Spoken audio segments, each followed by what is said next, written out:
Boycott boycott খেলার পর নাটকীয়তায় মোড়ানো এক বিশ্বকাপের পর্দা উঠতে যাচ্ছে কিছুক্ষণ পর। বাংলাদেশ ভারত পাকিস্তান ত্রিমুখী দ্বন্দ্বের পর এখনো ঝুলে আছে ক্রিকেটের সুপার ক্লাসিকো। আদৌ কি মাঠে গড়াবে ভারত পাকিস্তান ব্যাটেল, নাকি রোমাঞ্চকর এই ক্লাস দেখা থেকে বঞ্চিত হবেন ক্রিকেট পাগল দর্শকরা? এদিকে ভারতের ক্ষমতার রাজনীতির কাছে যখন হেরে গেছে টাইগাররা, তখন কারমা এসে হাজির সেখানে। বাংলায় একটা প্রবাদ আছে, রাখে আল্লাহ মারেকে। বিশ্বকাপে ভারতের আধিপত্যের কারণে মাঠে নামা না হলেও এবার সাফ অনূর্ধ্ব-19 নারী চ্যাম্পিয়নশিপে মুখোমুখি অবস্থানে দুই চিরপ্রতিদ্বন্দ্বী বাংলাদেশ ভারত। ফুটবলের এই প্রতীক্ষিত ফাইনাল কি শুধুই কাকতালীয়, নাকি কারমাই ধরা দিল ভারতের জন্য? দর্শক, এসব নিয়ে কথা বলতে আমাদের সঙ্গে আজ স্টুডিওতে যুক্ত হয়েছেন ক্রীড়া সাংবাদিক ফয়সাল তিতুমির। তিতুমির, আপনাকে স্বাগত জানাচ্ছি। ধন্যবাদ। যেটা বলছিলাম, আপনি নিশ্চয়ই একটা রিপোর্ট দেখেছেন আমাদের। আজকে কিছুক্ষণ পরেই বিশ্বকাপের পর্দা নামতে যাচ্ছে, উঠতে যাচ্ছে। সেখানে আসলে সবচেয়ে আলোচনার যে super Clasico Bharat Pakistan match, সেই ম্যাচ হবে কিনা সেটা এখনো সুতায় ঝুলে আছে। সো তারপরও আজকে প্রথম দিনেই কিন্তু আমরা দেখতে পাচ্ছি ভারত এবং পাকিস্তান দুদলই মাঠে নামছে। সো এই ওয়ার্ল্ড কাপটা আসলে সব বিগত যত ওয়ার্ল্ড কাপ গিয়েছে তার চেয়ে নিশ্চয়ই আলাদা। একেবারেই এটাতে কোনো সন্দেহ নেই। এবং প্রথমত হচ্ছে যে এই প্রথমবারের মতো বিশ্বকাপে বাংলাদেশ নেই, এবং এটা এখন রিয়ালিটি। আমরা এখন দেখতে যাচ্ছি বাংলাদেশের মাঠে নামার কথা ছিল, সেখানে অবভিয়াসলি বাংলাদেশ নেই আজকে। কিন্তু ইন্টারেস্টিং হচ্ছে যে হ্যাঁ, এখনও আপনার 15 তারিখের ম্যাচটা ভারত পাকিস্তানের, সেটি হবে কিনা সেটা নিয়ে নানান সংশয় আলোচনা। এবং আরেকটা ইন্টারেস্টিং জিনিস, যদি আপনি ওপেনিং সূচিতে সাধারণত এক্সপেক্ট করবেন যে হোস্টরা খেলবে, যেহেতু কলম্বোতে খেলা হচ্ছে, কিন্তু শ্রীলঙ্কার কোনো ম্যাচ নেই আজকে। শ্রীলঙ্কার খেলা কালকে। ভারত খেলছে ইউএসের সঙ্গে, নেদারল্যান্ডস পাকিস্তান এবং স্কটল্যান্ড ওয়েস্ট ইন্ডিজ, যেটা আসলে বাংলাদেশের খেলার কথা ছিল। আনফর্চুনেটলি ওয়ান্স এগেন আমার মনে হয় ফ্যানরা ভীষণভাবে মিস করবে। আপনি দেখেছেন যে গতকালকে ওই ফটো সেশনটা খুব আলোচনায় ছিল সোশ্যাল মিডিয়ায়, সমস্ত ক্যাপ্টেনরা মিলে ছবি তুলেছে, সেখানে বাংলাদেশের কেউ নেই। এবং সো এটা আসলে এখন আসলে আমাদের কি বলে, একটা সময় হয় না, নিউ নর্মাল বা নিউ রিয়ালিটির মতো আমাদের এটা অ্যাকসেপ্ট করতে হচ্ছে। বাট এগেইন বাংলাদেশ এই সময়ের না থেকে আসলে পুরো বিশ্বকাপ জুড়ে থাকবে, যেহেতু ইন্ডিয়া পাকিস্তান ম্যাচ নিয়ে এখন আলোচনা। এবং পাকিস্তানের একটা বিষয় যদি আমি আপনাকে একটু বলতে চাই, যে ভারতে কিন্তু বাংলাদেশের অনেক দর্শক আছে, যে বাংলাদেশের ম্যাচ দেখার জন্য দেখা যায় বাংলাদেশ থেকেও অনেক দর্শক চলে যায় ইন্ডিয়াতে। সো সেই জায়গাটায় কি এবারে একটু ইন্ডিয়ার যে ব্যবসাটা বা টিকিট নিয়ে একটা দেখছিলাম, ইডেন গার্ডেন্সের যে ম্যাচটা, সেই ম্যাচে একেবারেই দর্শক নেই বললেই চলে। সো এটা থেকে আসলে এবারের বিশ্বকাপ বঞ্চিত হবে কিনা? না, নিশ্চয়ই। ধরুন ওই যে ইতালি আর স্কটল্যান্ডের খেলাটা পড়েছে, যেটা বাংলাদেশের ইতালির হওয়ার কথা ছিল, সেই ম্যাচের টিকিট গত 2 দিন আগে পর্যন্ত দেখছিলাম 350 টিকিটও বিক্রি হয়নি। একটা স্টেডিয়ামে ধরুন এত ধারণ ক্ষমতা দর্শকের যখন মাত্র এতগুলো টিকিট যখন সেল হবে না, প্রথমত দেখতে সেটা খুবই অড লাগে। আমরা যেরকম মাঝে মধ্যে আমাদের ঘরোয়া ক্রিকেট বা বিপিএল এ দেখি দর্শকহীন স্টেডিয়াম, যেমন এখন যে অদম্য টি20 হচ্ছে, দর্শক নেই, তার মধ্যে কনসার্ট হচ্ছে। আপনি ধরুন এরকম একটা বিগ ম্যাচ, ওয়ার্ল্ড কাপের ম্যাচ, সেখানে কোনো দর্শক থাকবে না। এখন ফুটবলে কিন্তু এটা আপনি কখনোই পাবেন না, ফুটবলে ধরুন। কিন্তু ক্রিকেট এটা হয় কেন?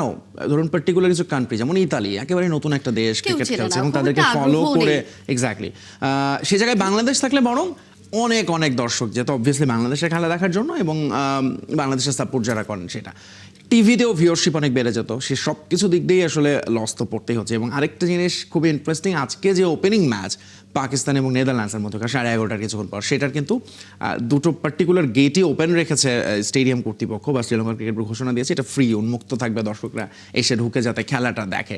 তার মানে হচ্ছে যে অবভিয়াসলি ক্রিকেট একটা হিট তো পেয়েছে কিনা এবারের বিশ্বকাপটা, নো ডাউট। ধরুন এত যখন আলোচনা হবে, সমালোচনা হবে, ইনফ্যাক্ট এসএলসিও জানে যে ভারত পাকিস্তান ম্যাচ কতটা ইম্পর্টেন্ট তাদের দেশে, ফলে তারা আনুষ্ঠানিকভাবে চিঠিও লিখেছে পিসিবিকে যাতে তারা আরেকটু রিকনসিডার করে। এবং সেই কারণে আলোচনাগুলো আছে যে এখনও পাকিস্তান কি নিশ্চিত কিনা খেলবে কি খেলবে না। যদি আমি পার্সোনালি মনে করি তাদের আর খেলার, পাকিস্তানের কি আসলে এটাতে এগ্রি করার সম্ভাবনা কত? না, একেবারেই নেই। ভারত পাকিস্তান ম্যাচটা না নেই কেন? কারণ তারা এটা ওয়েটই করছিল একেবারে রাষ্ট্রের সর্বোচ্চ ক্ষমতায় যিনি বসে আছেন তার সঙ্গে আলোচনার পরে, এবং তার দিক থেকে যখন ঘোষণাটা এসেছে তার সঙ্গে মিটিংয়ের পরপরই যে এই ম্যাচটা পাকিস্তান কোনোভাবে খেলবে না, ফলে আমার মনে হয় না সে সিদ্ধান্ত বদলানোর সুযোগ আছে। সো আজকের ম্যাচে দেখা যাক। আমার মনে হয় যে এরকম যখন আলোচনা থাকে, লেটস সে বিপিএল এর আমি এক্সাম্পল দিতে পারি, অনেক অনেক আলোচনা হচ্ছিল, টিম নেই, ওনার নেই, ফ্র্যাঞ্চাইজি, কিন্তু যখন একবার খেলা শুরু হয়ে যায় না, মানুষ তখন আসলে খেলায় ফোকাস করতে শুরু করে। সেই আমার মনে হয় আজকে যদি একটা ভালো ম্যাচ আমরা দেখতে পারি, খুব ক্লোজ কন্টেস্ট, ধরুন প্র্যাকটিস ম্যাচে ইউএসএ কিন্তু দুটো প্র্যাকটিস ম্যাচে 200 স্কোর করেছে, ইন্ডিয়া এই টিমের সঙ্গে একটা 200 স্কোর আছে, যদিও ইন্ডিয়া আসলে 200 প্লাস হয়ে গেলে বা 200 হলে হাই স্কোরিং ম্যাচই ধরা যায়। একদমই, যদিও ইন্ডিয়া একেবারে মাইটি ফেভারিট এই টুর্নামেন্টে, এটা নিয়ে কোনো ডাউট নেই, তারা রিসেন্টলি যেরকম খেলেছে, অন্যদিকে পাকিস্তান অস্ট্রেলিয়ার সঙ্গে খুব দারুণ সিরিজ দিয়ে খেলা শুরু করেছে। So let's looking forward to the actually matches, যেখানে মনে হবে যে একটা যেন ব্যাটে বলের একটা ব্যালেন্স খেলা আমরা দেখতে পারি, আপসেট দেখতে পারি। আরেকটা আলোচনায় যদি আমি একটু যেতে চাই, যে ইন্ডিয়া পাকিস্তান ম্যাচটা না হলে আইসিসির তো বিশাল একটা ক্ষতি হয়ে যাচ্ছে। এই ম্যাচটা থেকে পুরো টুর্নামেন্ট জুড়ে যত ইনকাম, তার চেয়ে এই ম্যাচটার দিকে আসলে আইসিসি তাকিয়ে থাকে, বিসিসিআই তাকিয়ে থাকে, যতগুলো ক্রিকেট ভক্তদের কথাও যদি আমি বলি, ইনকামের কথা বাদ দিয়ে যদি আমি ক্রিকেট ফ্যানদের কথা বলি, তারাও আসলে তাকিয়ে থাকে। সেক্ষেত্রে আসলে ক্ষতির পরিমাণটা আসলে কত জায়গায় আপনি পয়েন্ট আউট করতে চান?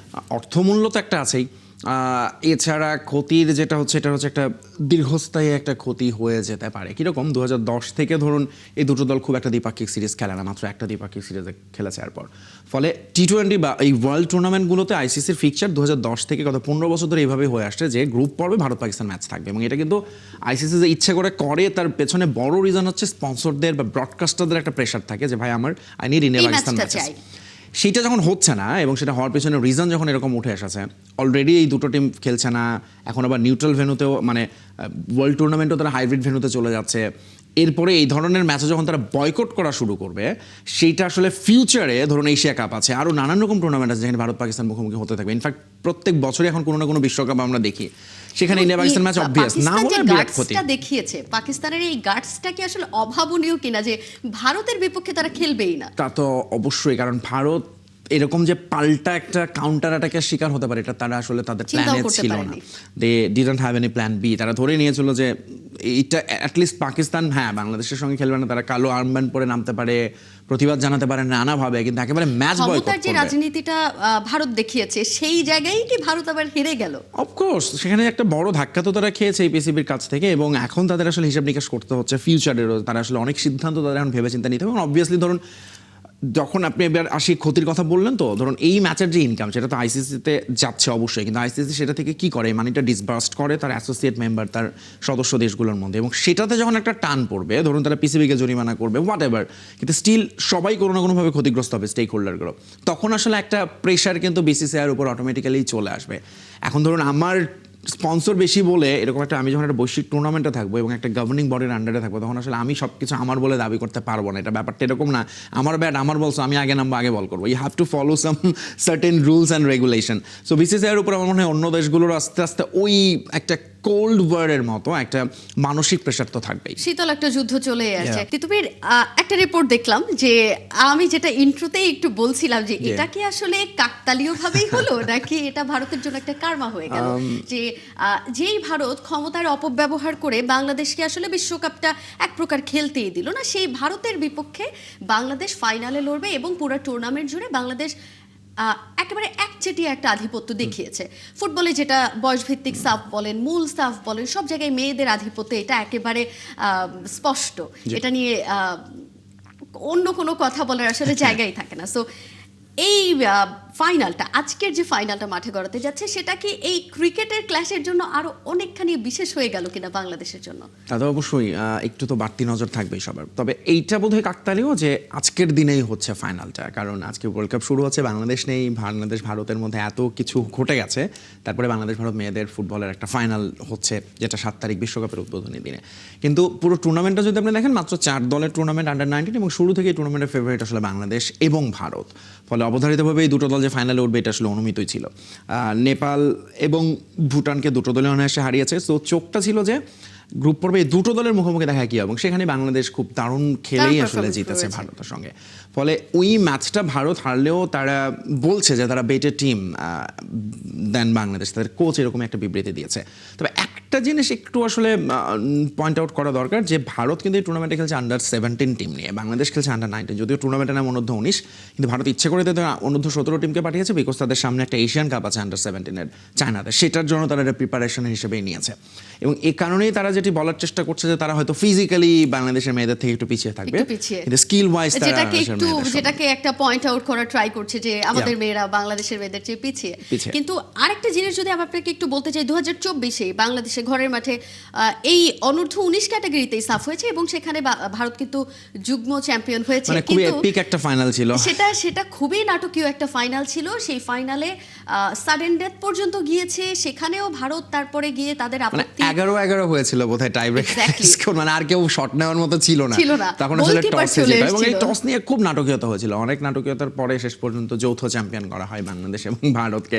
আমরা জানি যে অনেকক্ষণ ধরে টিম ড্রেসিং রুম থেকে বের হচ্ছিল না, এবং সো ওইটার একটা রেস তো আছেই।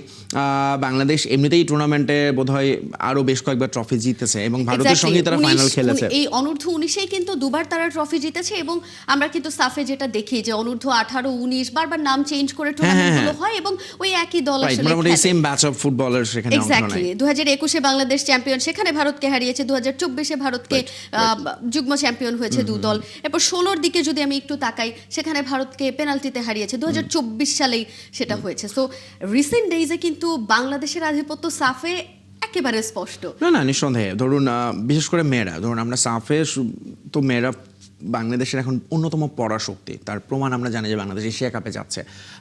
বাট আপনি যদি দেখেন যে মেয়েদের ক্রিকেটেও বড় সাফল্য আছে মেয়েদের, যেটা ছেলেদেরও এশিয়া কাপ জিতেছে এবং ভারতকে হারিয়ে। আমরা দেখি যে আন্ডার বা অনূর্ধ্ব দলগুলো, বয়সভিত্তিক দলগুলোতে আমরা ভারতের সঙ্গে খুব রেগুলার ভালো ম্যাচ হচ্ছে বাংলাদেশের। ন্যাশনাল টিমে এখন আর রেগুলার ধরুন সত্যিকার অর্থে অন্যান্য ফরম্যাটে ওয়ানডে ছাড়া বেশ পিছিয়ে বাংলাদেশ। আশা করা যাচ্ছে যে এই টুর্নামেন্টে বাংলাদেশ যেভাবে ভারতকে হারিয়েছে, এভাবেই ফাইনালেও আসলে বাংলাদেশ ভারতকে হারিয়ে আবার চ্যাম্পিয়ন হবে। নিশ্চয়ই ওই এক্সপেকটেশনটা আছে, কিন্তু ওই যেটা বললাম যে একটা নজর থাকবে যে দুটো দলের ফুটবলারদের মধ্যে ওই সৌহার্দ্য দেখা যায় কিনা, যেটা ক্রিকেটের সাম্প্রতিক সময় হাত মেলানো হচ্ছে না, সেটা যেন কোনোভাবে অ্যাটলিস্ট এই ফুটবলে মেয়েদের বয়সভিত্তিক খেলায় না পড়ে, সেটা থাকবে বড় চাওয়া। তিতুমির, আপনাকে অসংখ্য ধন্যবাদ আমাদের সঙ্গে যুক্ত হওয়ার জন্য। Thank you. দর্শক, আমাদের সঙ্গে স্টুডিওতে যুক্ত হয়েছিলেন সিনিয়র ক্রীড়া সাংবাদিক ফয়সাল তিতুমির। চলছে খেলাযোগ, ফিরছি একটা বিরতির পর। ৭১-এর সঙ্গেই থাকুন।